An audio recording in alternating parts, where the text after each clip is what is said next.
एक दिन की बात है कि राजा परीक्षित धनुष लेकर वन में शिकार खेलने के लिए निकले। ये शिकार मांस भक्षण के लिए नहीं होता था, ये उन पशुओं का शिकार होता था जो रोगी पशु होते थे, जिनसे संक्रामक रोग प्रजा को फैलने का होता था। तो उनको जान जान करके फिर उनका उद्धार करते थे। ये राजा का कर्तव्य होता था। महाराज शिकार खेलने में बहुत आज पीड़ा को प्राप्त हुई, भूख प्यास थकान, पता नहीं क्यों अभी तक नहीं हुआ था, क्योंकि कलयुग ने विचार किया कि इन्हीं के ऊपर सवार हो। हमने संतों से सुना कि जब जरासंध का वध हुआ तो उसका जो मुकुट था वो भीमसेन ले आए। तो आज पता नहीं क्या महाराज परीक्षित के संतों से सुना है हमने, महाराज परीक्षित ने वही मुकुट धारण किया, जो ही धारण किया सो कलयुग उसमें विराज। तो आज थोड़ा ही अभी उनको प्यास लगाई, बड़ी भूख लगाई, शरीर में बड़ी थकान, ऐसा कभी नहीं हुआ था। क्या जंगल में वो जलाशय नहीं थे क्या राजा के पास सुविधा नहीं होती क्या राजा कभी अकेले जाता है? सैनिक और व्यवस्था, चक्रवर्ती सम्राट है, कोई साधारण आदमी थोड़ी है कि धनुष बाण उठाया और शिकार को चल दिए।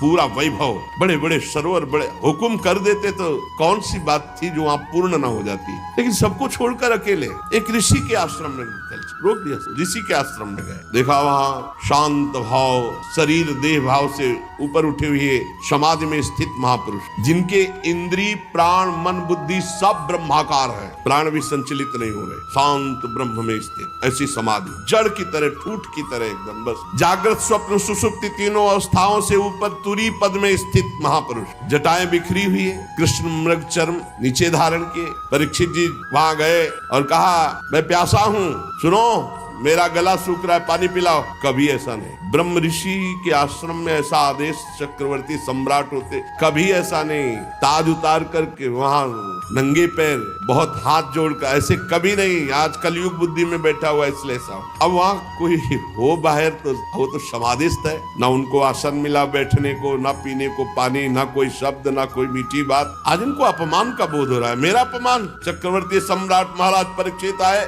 ना कोई मीठे शब्द, ना कोई आसन, ना कोई जल। अब दृष्टि बदली हुई है, देखा ऋषि को ढोंग तो नहीं कर रहा, बुद्धि का खेल है। आज तक कभी ऐसा नहीं। तो देखते हैं अभी बाहर निकले तो एक मरा हुआ सर पड़ा था, ऐसे धनुष की प्रत्यंचा से नोक से उठाया जाके, अब वो थे ही नहीं, वो तो अंतर में भाव समाधि में डूबे चल पड़े। पहला जिंदगी का इसमें लिखा हुआ है, पहला जिंदगी का ये घटना अवसर था जो ये अपराध बना महाराज पर। आज तक कोई अपराध नहीं बना, पहला अभूतपूर्व सहसा, अभूतपूर्व कभी ऐसा नहीं हुआ, ये पहली बार हो रहा है, क्योंकि खोपड़ी में कलयुग बैठा है। मरा हुआ सांप डाल दिया, उपहास करते राजधानी में चले आए। अमन में सोचते आए, महात्मा जो है मुझे देख करके आंख बंद कर लिया होगा कि क्या राजाओं से बात करें, हमारा राजाओं से क्या प्रयोजन है, झूठ मूठ समाधि का ढोंग कर रहा है। इतना सोच जाना नहीं। एस किम निवृत्ता शेष करुणो मिलित एक क्षण मृषा समाधि, झूठी समाधि रच रहा है, ऐसा सोचते चले जा रहे वापस। ओ इंद्रियां भगवदाकार, मन भगवदाकार, प्राण भगवदाकार। जानते हैं परीक्षित जी ये स्थिति, पर आज कुछ दिमाग काम नहीं कर रहा, ऐसा कभी नहीं हुआ। बार बार कह रहे हैं कि ये महात्मा झूठ मूठ समाधि का ढोंग रच रखा है, अब आज कुछ और ही बात है। अब वो तो समाधिस्थ थी, उनको तो पता ही नहीं। इतने में कुछ लड़के देखे, ब्रह्म ऋषियों के बालकों ने देखा कि राजा आश्रम में गया, वापस लौट गया। तो वहां गए तो देखा को तो समाधिस्थ है, उनके गले में मरा हुआ सर्प, समीक ऋषि नाम उनका जो समाधिस्थ है। और वो दूसरे ऋषि कुमार गए और श्रृंगी ऋषि से कहा कि बड़ी बड़ी बातें खेल में मारता था, मैं आज तेरे पिता के गले में मरा हुआ सांप डाल दिया। चक्रवर्ती सम्राट परीक्षित ने दुर्व्यवहार किया, अपमान किया, भला कुछ कर ले तो। श्रृंगी ऋषि ने कहा सत्य सत्य, स्नान कर रहे थे अभी बालक थे, सत्य, उनका पक्का त्रिकाल सत्य, ऐसा ही किया है महाराज परीक्षित ने। था उन्होंने कहा, हो अधर्मा पालानाम पीमनाम बलिभुजामिव स्वामिन्यघम यद दासानाम द्वारपानाम सुनामिव। ये चक्रवर्ती सम्राट कहलाने वाला ये उच्छिष्ट भोजी कौआ इतना संड मुसंड हो गया कि हम ब्रह्म ऋषियों की मर्यादा को भंग कर रहा है। ये हमारा दास होकर दरवाजे पर रहना चाहिए, घर में जाकर स्वामी का अपमान करने का अधिकार इसको किसने दिया? ब्रह्म ऋषियों के सामने सब झुकते हैं, सब सेवक है, इसे द्वार पर खड़े रहना चाहिए था। एक घर में घुस करके ऐसा अपराध कैसे कर दिया? क्या समझता है? भगवान श्री कृष्ण परम धाम चले गए तो कोई शासन करने वाला नहीं। अरे हम ब्रह्म ऋषि बालक हैं। आज इस मर्यादा तोड़ने वाले उद्दंड राजा को मैं दंड दूंगा। ऐ ऋषि बालको मेरा तपोबल देखो। छोटे बालक है श्रृंगी ऋषि, तुरंत आचमन किया, लाल लाल आंखें क्रोध से, और ऋषि कुमार ने कौशिकी नदी का जल लिया और वाणी रूपी वज्र का प्रयोग किया। एक कुलांगार परीक्षित, वहां है नहीं, मेरे पिता कभी अपमान के योग्य नहीं। समीक ऋषि जो समाधि अवस्था को प्राप्त है, तूने उनका अपमान किया और समझता है कि तुझे कोई दंड नहीं दे सकता। तो सुन, मैं सत्य तुझे दंड दे रहा हूं वाणी का। आज के 7वें दिन भयानक विषधर सर्प जो तक्षक है वो आएगा और तुझे डसेगा और तेरी मृत्यु होगी, कोई तुझे नहीं बचा पाएगा। इस शाप दंक्षत इस्म कुलांगारम, आज के 7वें दिन तक्षक सर्प तुझे डसेगा, कोई नहीं बचा सकता। इसके बाद साप देने के बाद भागते हुए आए और देखा पिता के गले में मरा हुआ सर्प हटाया और पिता से लिपट कर रोने लगे। जब बहुत हिलाया डुलाया, रो रहे हैं, धीरे धीरे धीरे धीरे उनकी मृत्यु वाह्य दशा को प्राप्त हुई। आंख खोली और पूछा, बेटा तुम क्यों रो रहे हो? ब्रह्म ऋषि के बालक हो, ऐसे कैसे रुदन कर रहे हो? तो उनका पिताजी वो राजा परीक्षित आए थे, वो तो बड़े कड़वे शब्दों में बोल रहे हैं और उसने आपका अपमान करते हुए मरा हुआ सर्प आपके गले में डाला और मैंने उसको आज दंड दे दिया है कि 7 दिन में तक्षक सर्प 7वें दिन आएगा और तुझे डसेगा, तू मर जाएगा। अरे ये क्या किया तूने? इतने बड़े धर्म से युक्त धार्मिक राजा को ऐसा दंड दिया जाता है? नहीं नहीं,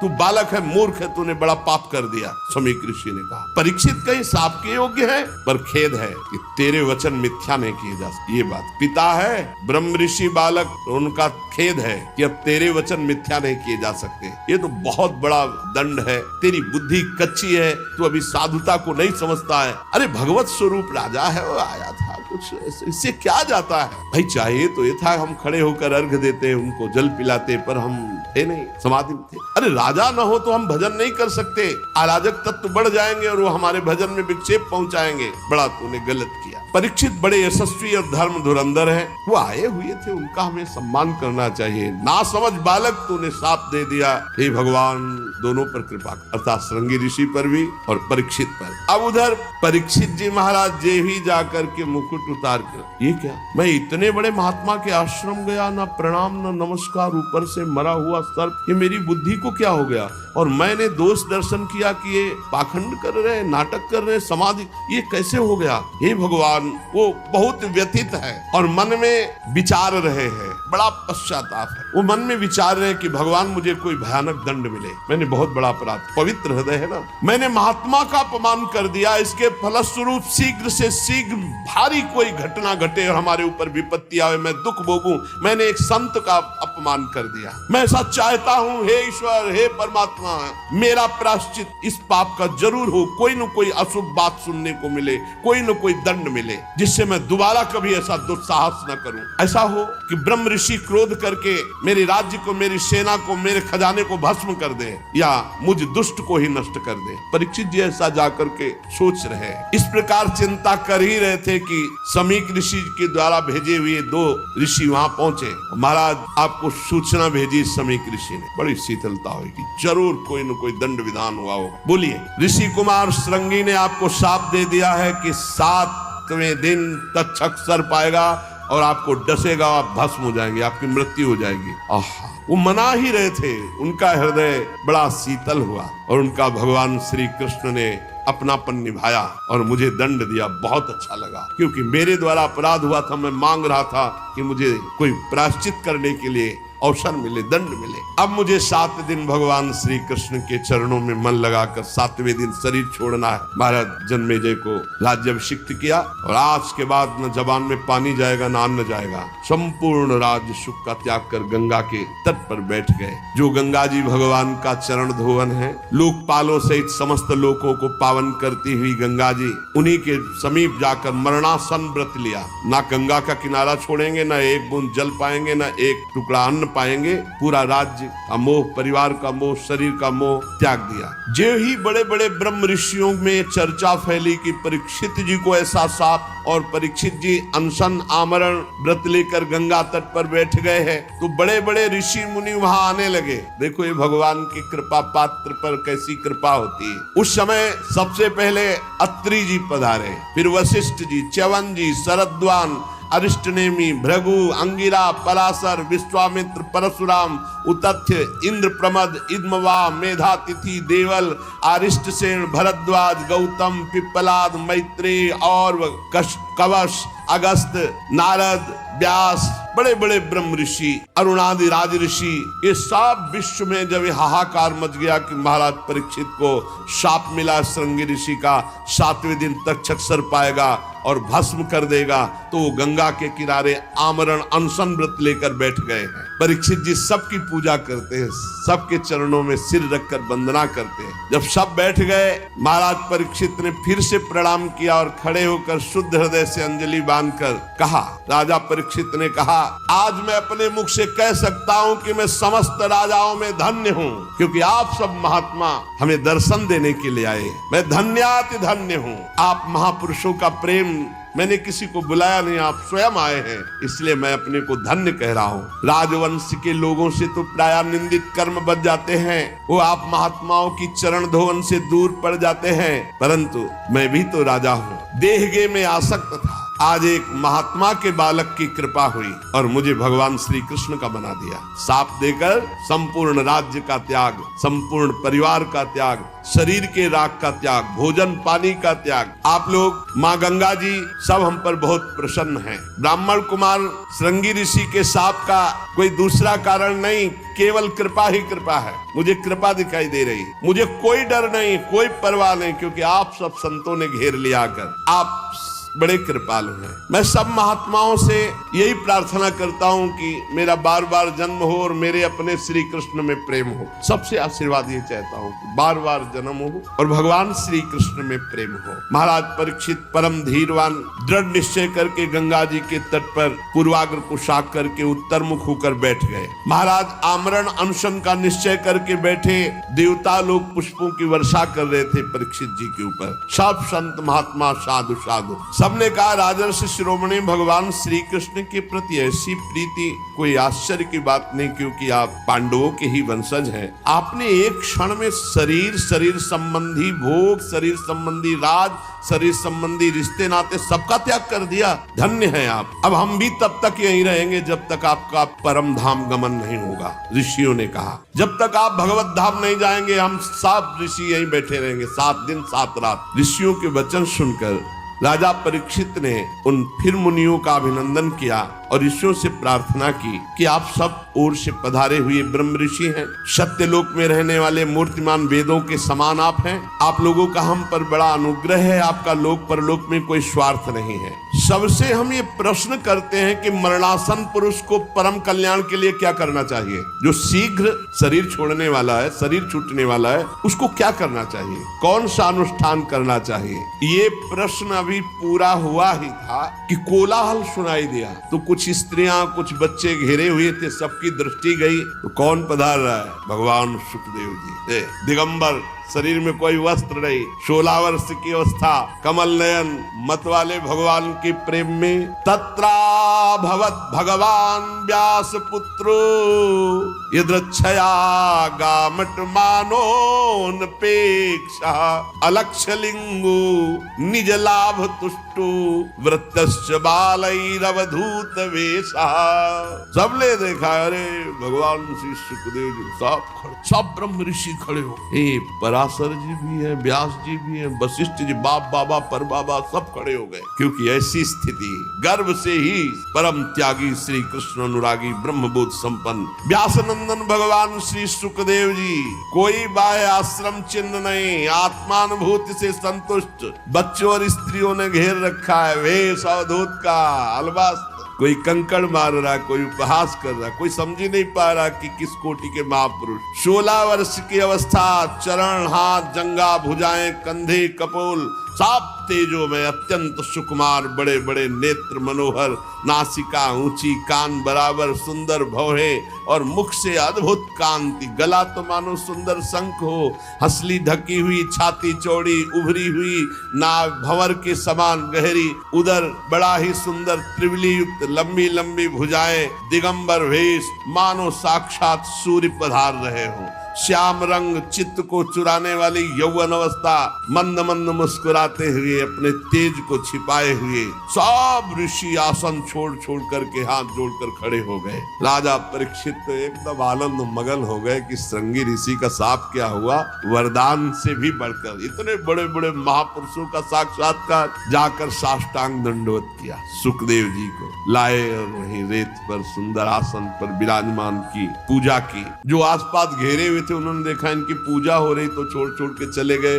ब्रह्मर्षि, देवर्षि, राजऋषियों का समाज बैठा हुआ है उच्च आसन पर। सुखदेव जी महाराज, सब महात्माओं ने आदर किया। शांत भाव, अर्ध खुले हुए नेत्र, सुखदेव जी बैठे हुए दिगंबर। परीक्षित जी ने पुनः आकर चरणों में सिर रखकर प्रणाम किया, हाथ जोड़कर मधुर वाणी से। परीक्षित ने कहा, ब्रह्म स्वरूप भगवान, आज हम क्या अपने भाग्य की बड़ाई करें, आप स्वयं पधारे। वैसे तो अपराधी हूँ, पर हमें संत समागम मिला इसलिए मैं अपने को धन्य भाग कह रहा हूँ। पता नहीं कौन सा पुण्य उदय, इसीलिए कहते हैं भक्त के जीवन में कोई भी घटना घटेगी वो महामंगलमयी। अरे बड़े बड़े तीर्थों को तीर्थ बनाने वाले आप सब महात्मा, इतनी कृपा, बुलाओ तो एक महात्मा नहीं आ सकते, ऐसे महापुरुष हैं सब पूरे विश्व के महात्मा। और श्री सुखदेव जी, इनको तो कहा निमंत्रण कार्ड भेजे, ये तो हर समय आत्मलाभ में संतुष्ट अवधूत बनकर विचरण। एक से एक परीक्षित जी ने कहा, आज आप सब महात्माओं के दर्शन से मैं परम पवित्र, कोई भय नहीं है। दर्शन, स्पर्श, पाद प्रक्षालन,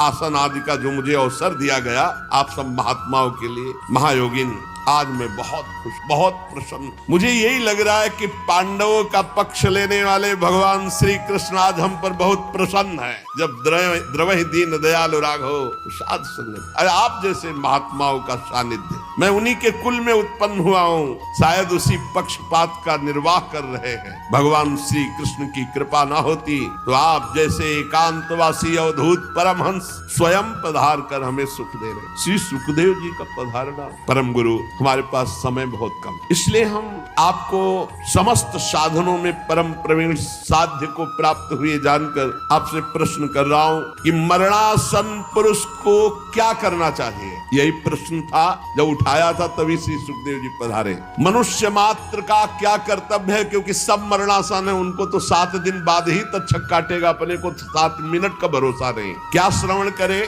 क्या जप करे, क्या स्मरण करे, क्या साधना करे, क्या भजन करे। भगवत स्वरूप मुनिवर, आपका दर्शन अत्यंत दुर्लभ है और वो मुझे सुलभ हो गया। तो अब मैं इस प्रश्न का उत्तर चाहता हूँ कि मरणासन पुरुष को क्या करना चाहिए, क्या श्रवण करना चाहिए, क्या जप करना चाहिए, क्या स्मरण करना चाहिए, उसको क्या करना चाहिए। अब इसका उत्तर भगवान श्री सुखदेव जी ने जो शेष चर्चा, श्री राधा वल्लभ